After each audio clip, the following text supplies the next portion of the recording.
This one thing can make or break all the relationships in your life. It can be the difference between having a beautiful, thriving relationship or it ending in pain and divorce, or workplace situations that do really well and thrive or lead to massive conflict, disengagement, and grinding to a halt. I could go on about how many different areas of life this one thing affects, but you're going to know in your own experience. And I personally experienced massive suffering when I couldn't do this, and everything in my life changing when I could. Now, I know that sounds very dramatic, but it is dramatic, and it's an amazingly simple and common occurrence in your life. And when you change it, everything changes. So what am I talking about? What's the it here? Well, it's boundaries. And I know that word might not sound that exciting. Like no one's like, yeah, I'm going to learn about boundaries today. It sounds like we're in a geography class or something, right? Yawn.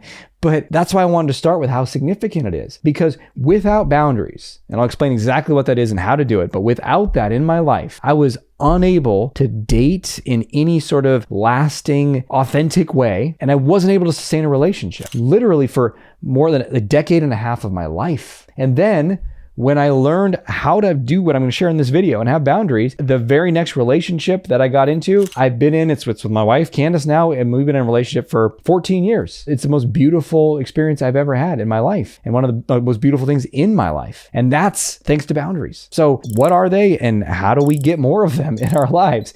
Well, you might know this, and you might have no concept of it. I had literally no concept. If you said, what about your boundaries, Aziz? I'd be like, if you'd asked me many years ago, what about your boundaries, Aziz? I'd be like, you mean around my yard? I literally didn't know.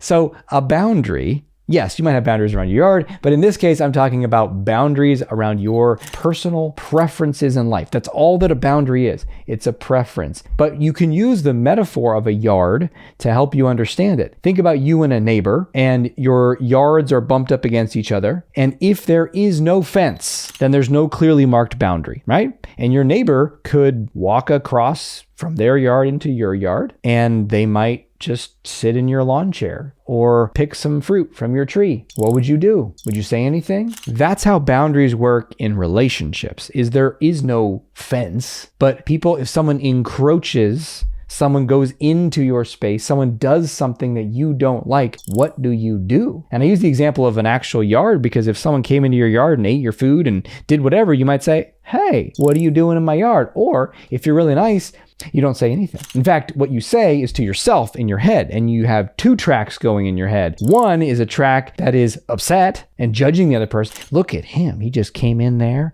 What a selfish person. How dare he? Ugh.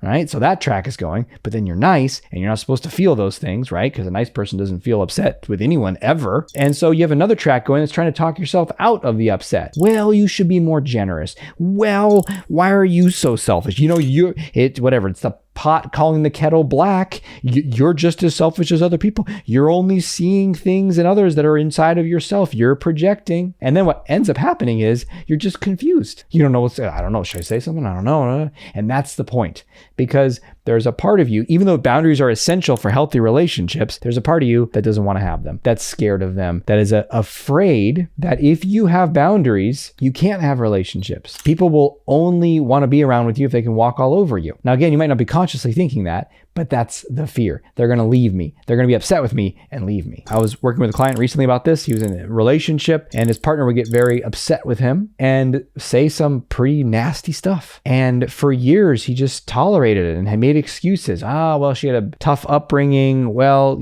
she's just mad, and then it blows over. And then in our work together, he started to realize, hey, this is really toxic. And it's not that she gets mad as the problem. Everyone gets mad in relationships, right? It's that it's expressed very harshly and unskillfully, and in a way that takes a toll on him and his self-esteem and their trust and love for each other. It's like an acid that drips on the relationship, right? So he at some point basically needed to have a boundary that says, hey, you can't come over here and eat my peaches. And in this case, it's you can't treat me that way no matter how mad you are. Now, what happens when you set a boundary in life? Do people around you say, oh, thank you for telling me not to eat your peaches. I'll never do it again. Maybe. That can happen, actually. You'd be surprised. Sometimes you tell people what you want and don't want, and they'll listen to you a lot more than if you didn't say anything at all. And sometimes, though, people push back, or they make excuses, or they say, well, I need to eat your peaches. Or in this case of my client and his relationship, well, I get mad because you do A, B, and C. But because of my coaching with him, he said, look, I understand there are things that I do that might make you mad, right? That might be happening. I'm not saying I'm perfect. And no matter how mad you get, it's unacceptable for you to treat me in these ways. That is a boundary. And another word for boundary is a standard of how you're going to let other people treat you, what you're going to tolerate. And what we tolerate, we end up condoning and ultimately encouraging other people to keep doing. Not because we're telling them to keep doing it, but we're not telling them not to. So my question for you is, where do you need to set boundaries in your life, and when are you going to start doing it? And if you want more support and guidance around this, 2 ways to take it further. One is check out my book, Not Nice, which has a deep study of why it might be so hard to have boundaries in the first place and how to shift it. And secondly, if you really want to take things to the next level, go to my website, draziz.com, and check out the way that I work with people, because coaching is the fastest way to change this. And I have a year-long immersive program that's the most powerful confidence liberation method system is what I've created over the last decade in this program that can help you learn this step by step. So if you really want to make that shift, go to draziz.com, and I would love to work with you. All right. I hope this serves you in your life. Share down below in the comments what you're learning, any questions you have, and until we speak again, may you have the courage to be who you are and to know on a deep level that you're awesome.